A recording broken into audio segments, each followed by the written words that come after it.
Goeiemôre en baie welkom by ons erediens. Ons is maar so 'n bietjie minder vanoggend as gewoonlik. Ek dink is omdat die kinders nie hier is nie, maar is nog steeds goed om so bymekaar te kom en 'n erediens te kan saam beleef. Daar's net 'n paar afkondigings vanoggend. Santa het vir my nou so 'n briefie gegee. Julle kan dit daar agter kry by die koffie. Hulle Educleator Centurion het ook nou hulle eie poppekas. Bixie en Violetta gaan kuier by hulle. So met ander woorde, ons poppe gaan bietjie kuier. Dis die 1 April, 9:00 tot 10:00. As julle dalk kindertjies het wat graag van poppekas hou en wat vir Bixie en Violetta wil sien. Verder wil ek dit ook noem dat Dr. Hein Delport beroep is na ons gemeente toe. So volgens die kerkorde moet die HTK hoof nog steeds aan 'n gemeente behoort en inskakel. So hy het ons gekies. Ek dink ons sou kwaad wees as hy ons nie gekies het nie. So hy is weer as predikant hier beroep. Dr. Delport het gevoel dat die Swartkop gemeente sy huis gaan bly. So ons is baie bly oor dit. Dan is daar net 'n paar mense vir wie ons asseblief moet bid, wat nou deur 'n moeilike tyd gaan en bietjie siek is en hospitaal en al daai dinge. So ons wil graag voorbidding doen vir Magda Forsie, Gerard Kok, Berkeley en Susan en dan ook tannie Harien Ward. So hou hulle asseblief in gebede en stuur ook 'n boodskap om te hoor hoe dit met hulle gaan. Dat ons net vir hulle wys, hulle het 'n familie hierso wat omgee. Ook ons innige simpatie vir oom Corrie Bodenstein se familie. Hy is oorlede in die week en ons het sy begrafnis was donderdag ook, so ons dra hulle ook op in ons gebede. Dan die verjaarsdag bo 80. 29 Maart het tannie Juanita Miller 82 jaar oud geword. Is sy hier vanoggend? Tannie Juanita? En dan die 3 April het Harry Venter ook 84 jaar oud geword. Die 3 April kom nog.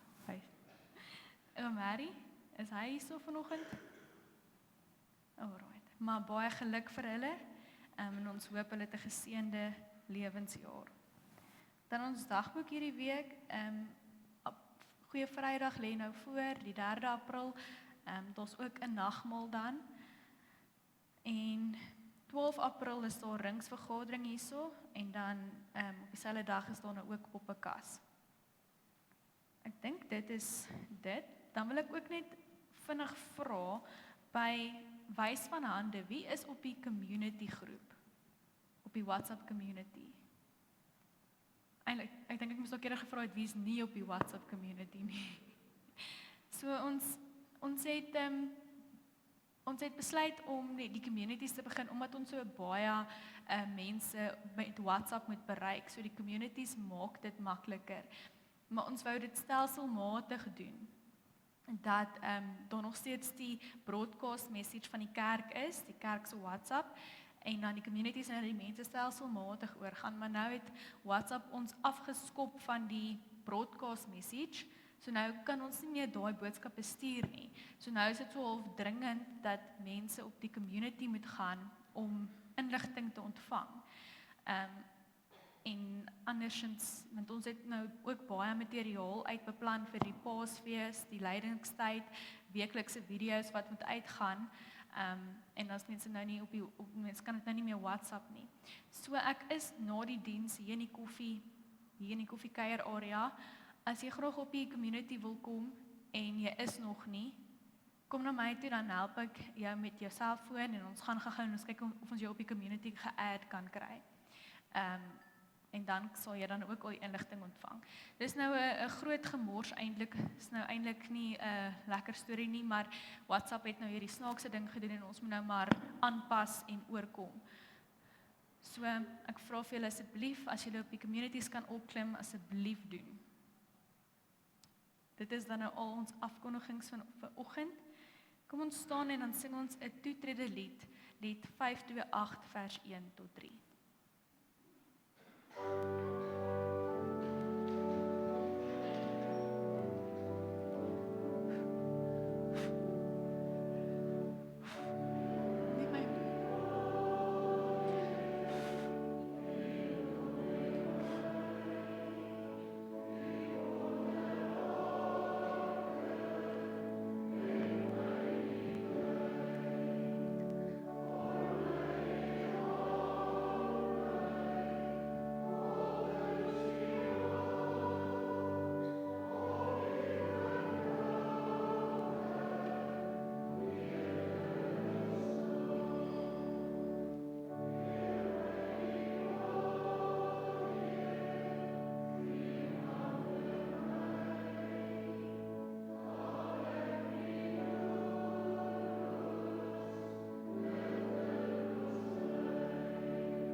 Juig, dogter van Sion, jubel, dogter van Jerusalem.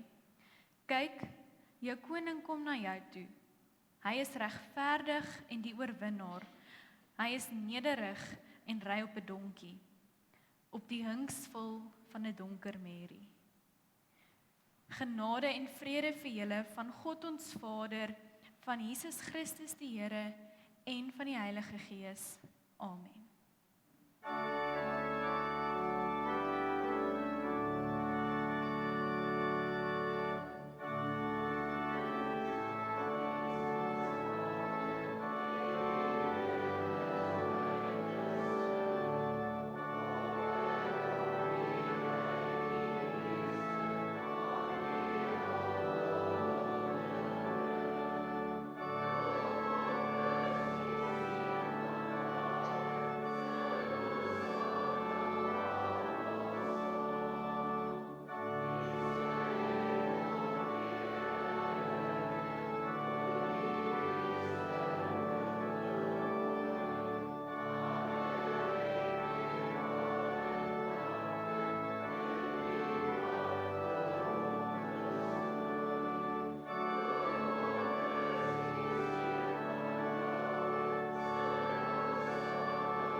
Gemeente, ons bevind onsself nou in die Heilige Week.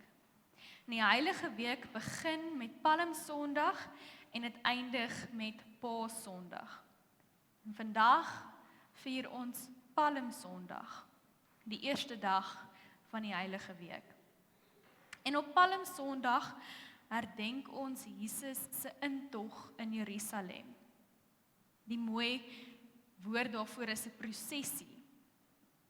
Nou, prosessie was 'n antieke gebruik waar palmtakke rondgeswaai is by die triomfantelike intog van 'n koning of 'n generaal nadat 'n militêre oorwinning behaal is.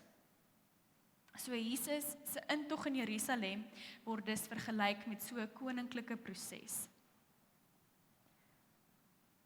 In die lied wat ons nou ook as 'n lofsang gesing het, verduidelik so mooi hoe daardie intog plaasgevind het.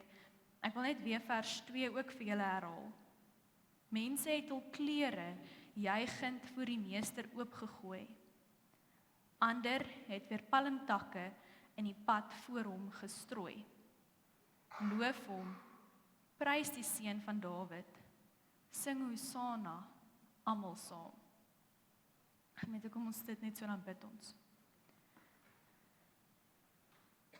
Ons almagtige God, ons hemelse koning, dankie dat ons vanoggend ook saam Palmsondag kan vier. Dat ons kan terugdink aan daardie dag wat U Jerusalem binne gegaan het.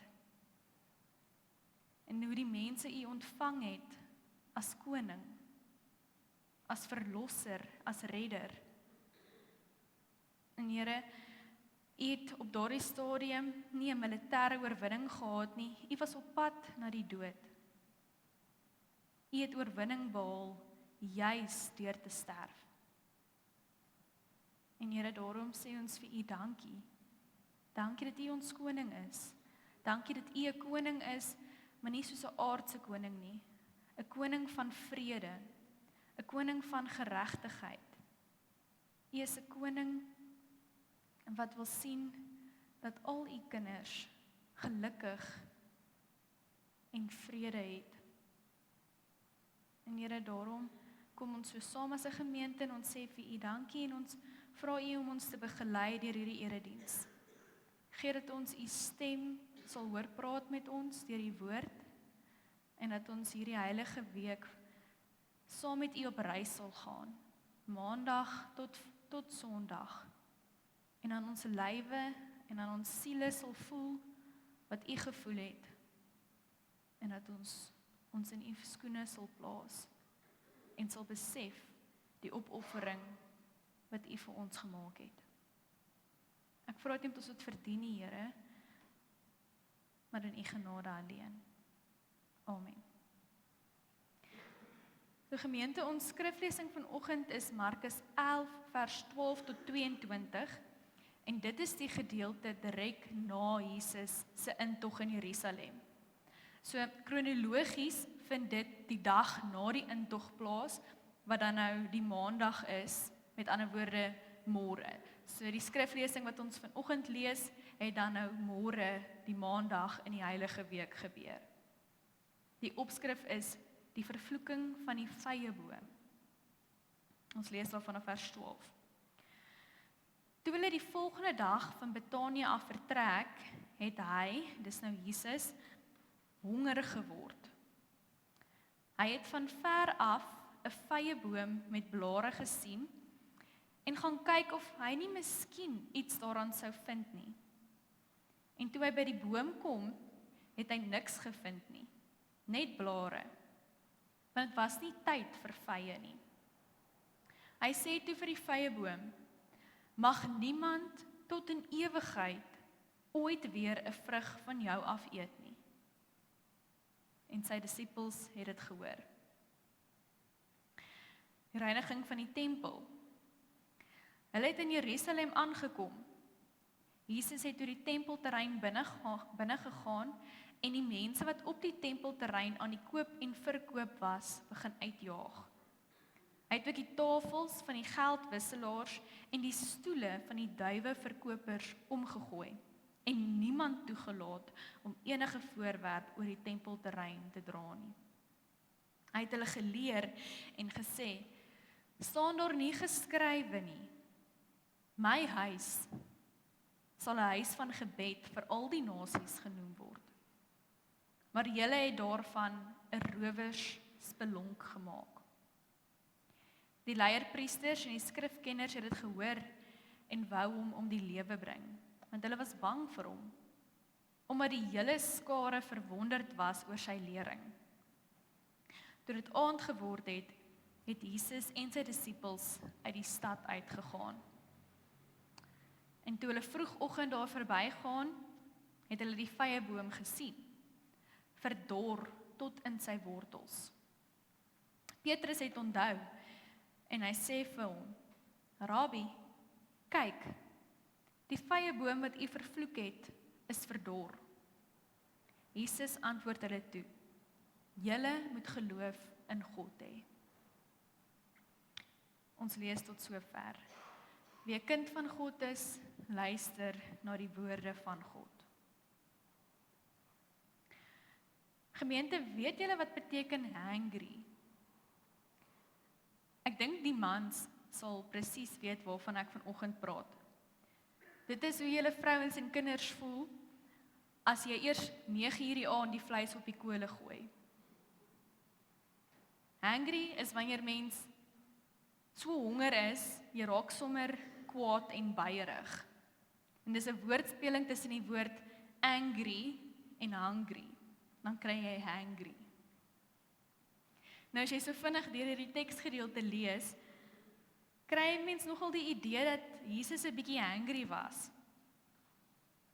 In Markus 11 vers 1 tot 11, die intog van Jerusalem, lees ons hoe Jesus deur die massas as koning ontvang is. Hulle het palmtakke en klere op die pad voor hom neergelê en Hosanna gesing.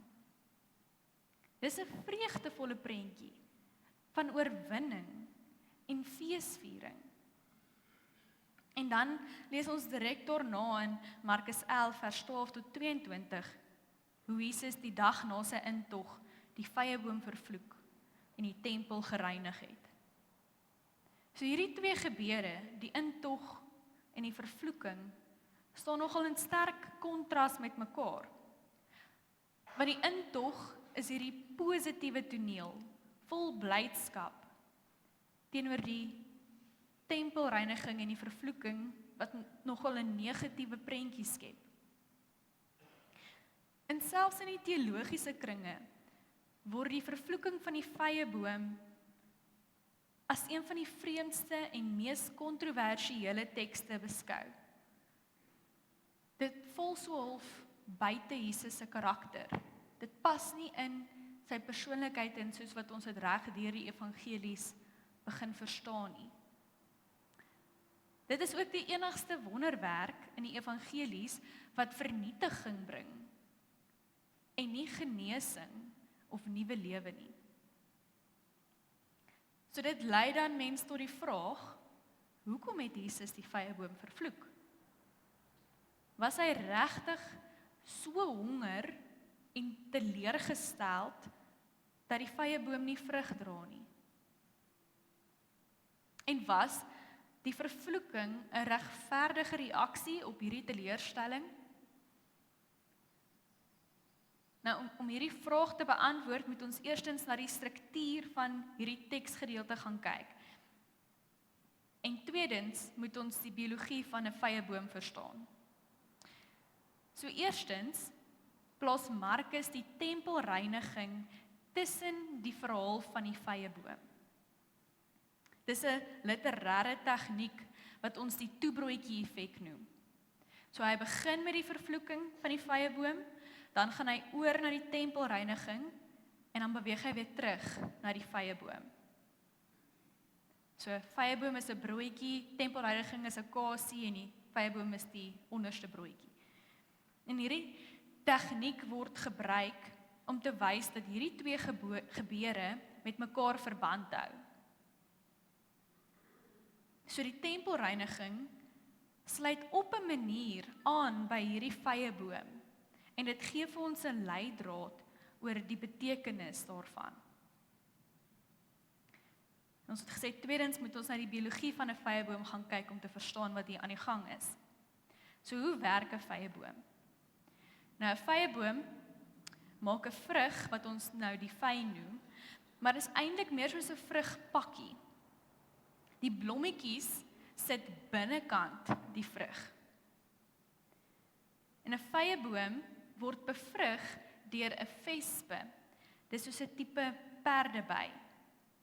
En daar is dus hierdie afhanklikheid tussen die vyeboom en die insek. So die storie van die vyeboom begin met hierdie vrugpakkie en dan die vespe se eiertjies wat binne in hierdie vrugpakkie is. En eerstens broei die manlike vespe uit. Hy het nie vlerke nie, so hy bly sy hele lewe lank binne hierdie vrug. Hy gaan nooit uit nie. En wanneer hy uitgebroei het, maak hy 'n gaatjie in die wand van die vrug. En dan begin daar lug instroom. En omdat daar nou lug instroom en suurstof is, begin die blommetjies ontwikkel. En die blommetjies is potensiële vruggies. Jy kan so een skyfie aangaan. Daarna broei die vroulike vespe uit. Hulle tweeetjies leef dan nou vir 'n rukkie binne hierdie vrugpakkie. Hulle eet bietjie van die blommetjies se nektar, hulle paar en dan begin daai styfmeel van die blommetjies aan hulle lyfies vasklou. So wanneer die vroutjie dan nou volwasse is, gaan sy deur die gaatjie wat daai mannetjie in die vy gemaak het en sy gaan buitentoe. Sy gaan soek 'n nuwe vy wat nog nie ontwikkel het nie. Ek kan my aanskuif. Nog 'n enetjie.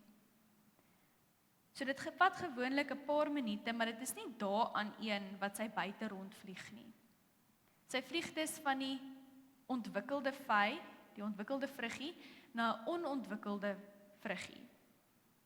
En hierdie nuwe onontwikkelde vruggie het ook 'n spesifieke gaatjie waardeur sy kan klim.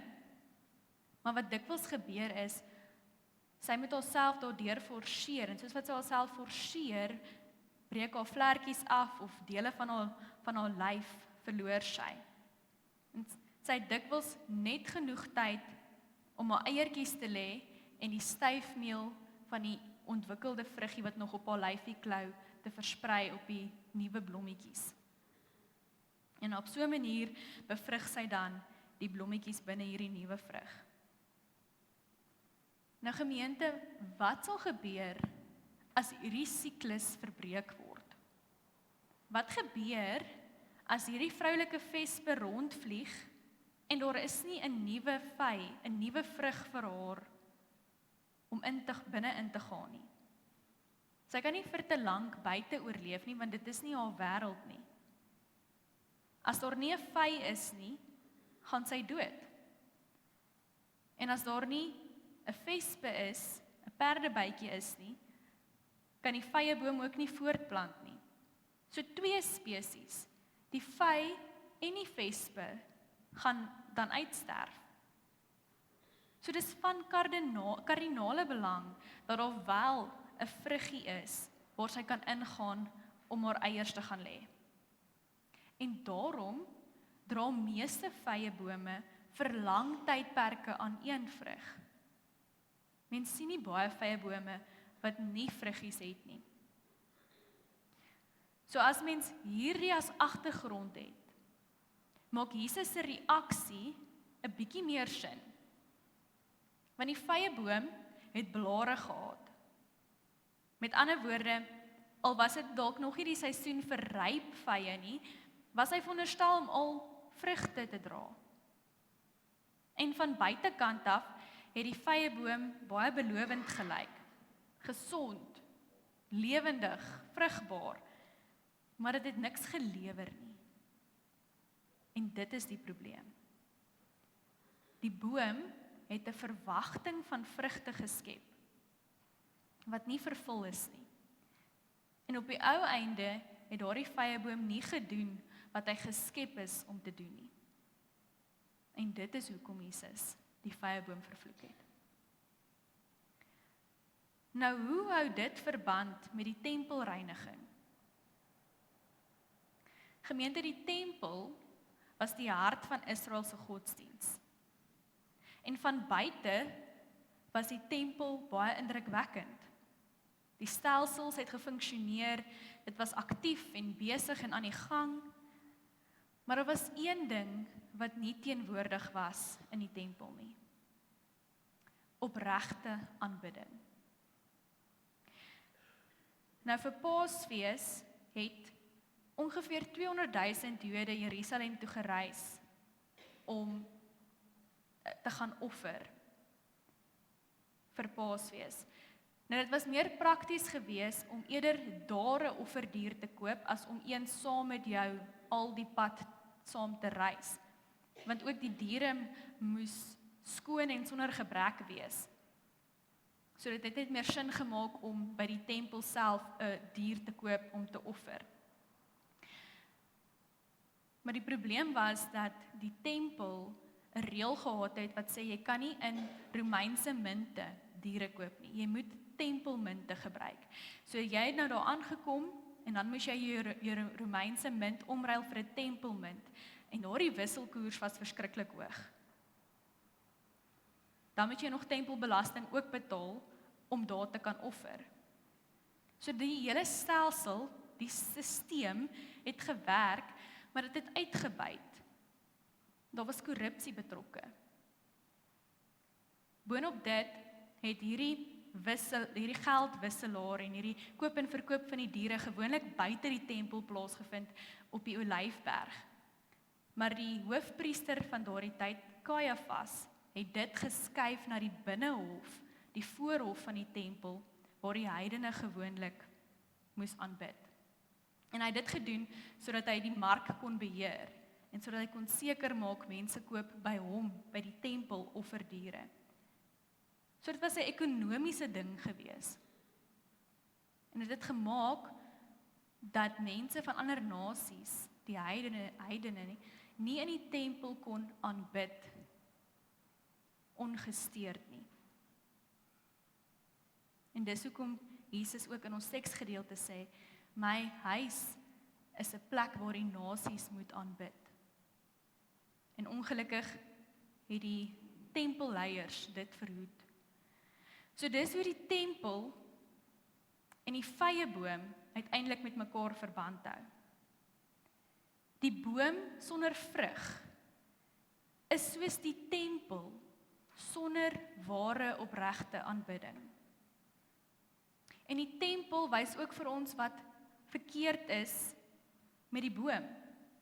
Albei het die regte voorkoms gehad, maar hulle het die verkeerde inhoud gehad. Albei het groen blare gehad en strukture en aktiwiteit. Dit het gesond gelyk van buite, maar daar was geen vrug nie. Dit was ongesond. Daar was nie werklike aanbidding nie. Die boom het nie God aanbid deur sy skepingsdoel na te kom nie. En die tempel het ook nie God aanbid, soos wat hulle veronderstel was om te doen nie. Maar gemeente, hoor hoe ongelooflik is hierdie teksgedeelte nou eintlik. Want dit is ook nie net die vrye boom en die tempel wat by mekaar aansluit nie, maar hierdie hele gedeelte, hierdie twee verhale, sluit ook eintlik by Palmsondag aan. Want die skare het met Jesus se intog in Jerusalem geroep, Hosanna, wat beteken verlosser en redder. Hulle het Jesus verwelkom as hulle koning, maar binne dae het hulle hom ook verwerp. Sy getroue volgelinge het hom na 'n paar dae ook verraai. Mense wat geskree het Hosanna, het toe geskree kruisig hom. Dis blare sonder vrug. Dis uiterlike entoesiasme, sonder volgehoue geloof. En dit is wat hierdie teks vir ons so ongemaklik maak. Want die vrye boom gaan nie net oor Israel nie. En die tempel gaan nie net oor Jerusalem nie. Hierdie teks is ook 'n spieël waarin ons onsself kan sien. Ons kan sing, ons kan bid, ons kan kerk toe gaan, ons kan selfs entoesiasties wees oor Jesus. En tog is dit steeds moontlik dat ons lewens nie die vrug dra wat wys dat hy werklik ons koning is nie. En daarom is die vraag op Palmsondag nie net, roep jy Hosanna nie. Die vraag is ook, dra jou lewe die soort vrug wat wys dat Jesus werklik jou koning is. Amen. Gemeente, ons het vanoggend net weer opnuut bewus geraak van ons tekortkominge. Ons roep maklik Hosanna, maar ons harte is ver van God. Ons praat van geloof, maar ons leef nie dikwels daarvolgens nie. Ons hou onsself besig met godsdienstige dinge, maar ons aanbid nie opreg nie. En daarom dra ons nie deurlopend die vrug van ons verlosser nie. So kom ons sing dan nou as skuldbelydenis, lied 231 vers 1 tot 3, terwyl ons net so bly sit.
God sê vir ons in Jesaja 1 vers 18, al was julle skarlakenrooi van sonde, julle sal wit word soos sneeu. Al was julle purperrooi, julle sal wit word soos wol. Gemeente, die Here vergewe en herstel ons. Die Here reinig ons harte en red ons van verderf. So kom ons staan en dan bely ons nou saam ons geloof by die sing van Vonk 277 vers 1 tot 3.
Kom ons bid. Ons almagtige koning Jesus. Here, ons hoor opnuut vanoggend hoekom U gedoen het wat U gedoen het. Ons verstaan nou, Here, dat ons moet vrug dra. Ons verstaan, Here, dat ons geloof nie wankel met vertrou. En dat daardie geloof in ons lewe moet weerspieël in die manier waarop ons leef en in die dinge wat ons doen. Help ons, Here, om nie net groen blare te hê sonder vrug nie. Help ons om nie net die voorkoms van Christene te hê nie, maar dat ons werklik ook die vrug van die Gees sal dra. Die lewe van 'n gelowige sal leef. Dankie, Here, dat U die tempel kom herskryf het. Dankie, Here, dat U die tempel geword het, die plek waar die mens en God ontmoet. En Here, dankie dat U vir ons gesterf het aan die kruis. Dat U redding gebring het, verlossing gebring het, juis deur U dood. Here, dankie dat ons almal nou opnuut kan lewe, omdat U eerste gesterf het. En Here, ons vra vir U vergifnis, dat ons vinnig met die lippe sê, maar nie met ons lewe leef nie. U is werklik koning wat red, so vergewe ons en herstel ons. Reinig ons harte, sny weg wat dood is, en laat ons groei in vrugte wat U naam sal eer. Wanneer ons nou die leidingsweek binnetree, Here, vra ek U, Gee, dat ons U opreg sal aanbid. Dat ons nie net dinge sal doen omdat dit rotine is, of omdat ons dit nou al jare lank doen nie, maar dat ons werklik sal fokus daarop om U teenwoordigheid te gaan opsoek in hierdie week. Dat ons sal gaan oplees in U woord wat U gedoen het, watter pad U gestap het, en dat ons dit ook sal navolg. Help ons, Here, om te leef soos U geleef het. Help ons om sosiale en ekonomiese uitbuiting uit te roep. Gee dat ons in liefde sal optree en sal leef. Daar waar mense wraak wil neem, dat ons lig sal gaan skyn. Dat ons die duisternis sal uitdryf deur die Heilige Gees wat so sterk in ons leef en die wêreld rondom ons verlig. Here, ek vra nie dat ons dit verdien nie, maar in U genade alleen. Amen. Gemeente, kom ons staan dan vir ons slotsang, Vonk 233 vers 1 tot 3. Dan bly ons staan vir die seëngroet en die amen.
Die Here sal julle seën en julle beskerm. Die Here sal tot julle redding verskyn en julle genadig wees. Die Here sal julle gebede verhoor en aan julle sy vrede gee. Amen.